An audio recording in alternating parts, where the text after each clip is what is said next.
আসসালামু আলাইকুম এভরিওয়ান। আশা করি যে যেখানে আছেন ভালো আছেন। আপনাদেরকে দেখার আমন্ত্রণ জানিয়ে চলে এলাম নতুন আরেকটি রেসিপি নিয়ে। আমি আজকে আপনাদের দেখাবো কুমড়া পাতা চ্যাপা শুটকি দিয়ে পুলি রেসিপি। অত্যন্ত মজাদার এই রেসিপিটি তৈরি করতে পারবেন খুব সহজেই আমার এই রেসিপিটি ফলো করলে। আশা করি সাথেই থাকবেন। চলুন দেখিয়ে আসি কি কি লাগছে আমার এই রেসিপিতে। প্রথমে আমি এখানে পেঁয়াজ কুচি করে নিয়েছি এবং বেশি করে রসুন কুচি করে নিয়েছি এবং নিয়েছি রসুন বাটা ও কাঁচামরিচ ফালি করে। এই রেসিপিতে রসুনের পরিমাণটা একটু বেশি লাগবে। এখানে আমি নিয়েছি কুমড়া পাতা। পুলি তৈরির ক্ষেত্রে আপনারা লাউ পাতা অথবা কচু পাতা অথবা পুঁই শাকের পাতাও ব্যবহার করতে পারেন। এই পাতাগুলো দেখুন অনেকটা কচি এবং সদ্য গাছ থেকে উঠিয়ে আনা হয়েছে। যে বোটার দিক কাটা কাটাগুলো সেটাও এখনও রয়ে গিয়েছে। তাই এগুলো দিয়ে পুলি তৈরি করলে পুলিটা কিন্তু হয়ে যাবে খুব সহজেই এবং খেতেও কিন্তু মজা হবে। আর আমি এখানে নিয়েছি চ্যাপা আর এখানে নিয়েছি লইটা শুটকি। এই লইটা শুটকিগুলো এরকম কুচি কুচি করে পুলিতে দিলে এর স্বাদ আরও বেড়ে যাবে। তাই আমি এখানে এই শুটকিটা ব্যবহার করেছি। চলুন আমরা পুরো রেসিপিতে চলে যাই। এখানে একটি প্যানে তেল দিয়ে দিলাম পেঁয়াজ কুচিগুলো।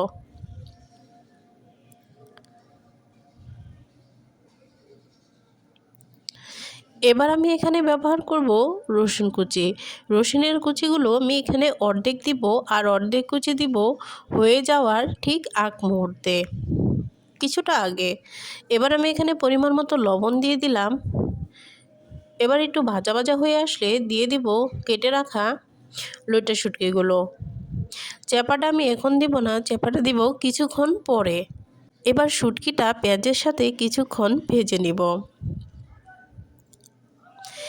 এবার দিয়ে দিব 1 টেবিল চামচ রসুনের গুঁড়া এবং মরিচের গুঁড়াটা একটু বেশি দিব, তাই আমি এখানে 1.5 টেবিল চামচ মরিচের গুঁড়াও ব্যবহার করেছি।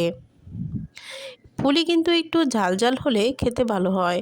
এবার দিয়ে দিলাম 1 টেবিল চামচ ধনিয়ার গুঁড়ো।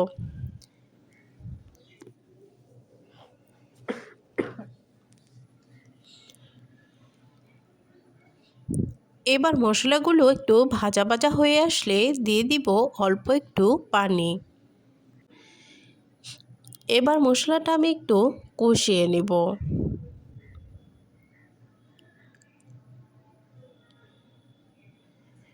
এ পর্যায়ে আমি দিয়ে দিব রসুন বাটা। আমি কিন্তু আগেই বলেছিলাম যে এ ধরনের পুলি রেসিপিতে রসুনের পরিমাণটা একটু বেশি লাগবে। আর এখানে রসুন বাটা দিলে স্বাদটা কিন্তু আরও বেড়ে যাবে এবং একটি স্মেল অ্যাড হবে। এবার আমি দিয়ে দিলাম যে চাপাগুলো রেখেছিলাম ওই চাপাগুলো দিয়ে কিছুটা পানি দিয়ে এবার আমি নাড়াচাড়া করে কষিয়ে নিব।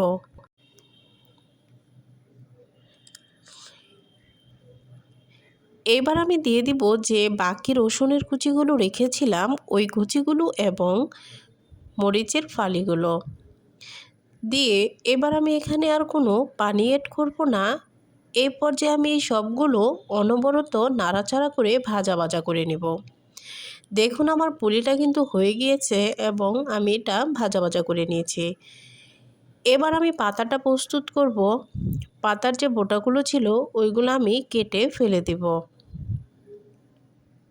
এবার আমি পাতাগুলো, যেহেতু পাতা কচি আর তারপরেও আমি পাতাগুলো গরম পানি দিয়ে কিছুটা ধুয়ে নিব। গরম পানি দিয়ে ধুলে কি হয়, পাতাটা এখানেই অনেকটা মজে যায় এবং এটা কিন্তু বেশি ভাজতে হয় না, তেলের পরিমাণও কম লাগে, তাই সহজেই কিন্তু হয়ে যায় পুলিটা। এই জন্যই আমি এখানে পাতাগুলো পানিতে ধুয়ে নিয়েছি। এবার আমি এখানে বড় পাতা এবং ছোট পাতা আলাদা করে নিয়েছি। বড় পাতাটা দিয়েছি সবার উপরে আর ছোট্ট পাতাগুলো দিয়েছি ভিতরে। এবার আমি ছোট বড় পাতাগুলো সেটিং করে নিয়েছি।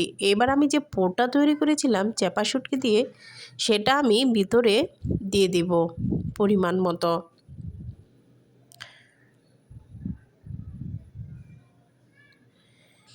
এবার আমি এই পাতাটা মুড়িয়ে নিব।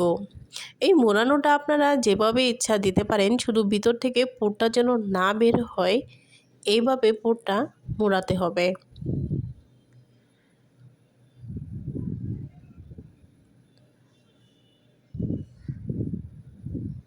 দেখুন আমার মোড়ানো শেষ, একটা পুলি কিন্তু অলরেডি হয়ে গিয়েছে।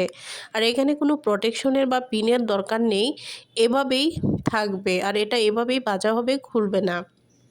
এবার আমি একটি প্যানে অল্প একটু তেল দিয়েই কিন্তু আমি পুলিগুলো দিয়ে দিয়েছি।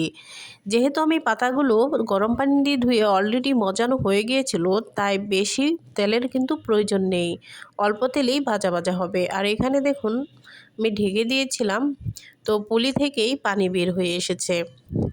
এখানে অলরেডি কিন্তু সিদ্ধ হয়ে এসেছে অনেকটা, তাই পাতাটা যদি আপনারা গরম পানি দিয়ে ধুয়ে নেন তাহলে কিন্তু পরবর্তীতে আর টাইম বেশি লাগবে না।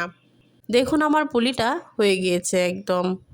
আর পুলিটা কিন্তু খেতে অনেক মজা হয়েছিল। আর আমার ভিডিও যদি আপনাদের কাছে ভালো লেগে থাকে অবশ্যই কমেন্ট করে জানাবেন, লাইক এবং সাবস্ক্রাইব করে পাশে থাকবেন। দেখুন পুলিটা দেখেই কিন্তু দেখাই বোঝা যাচ্ছে কতটুকু মজা হয়েছিল। আল্লাহ হাফেজ।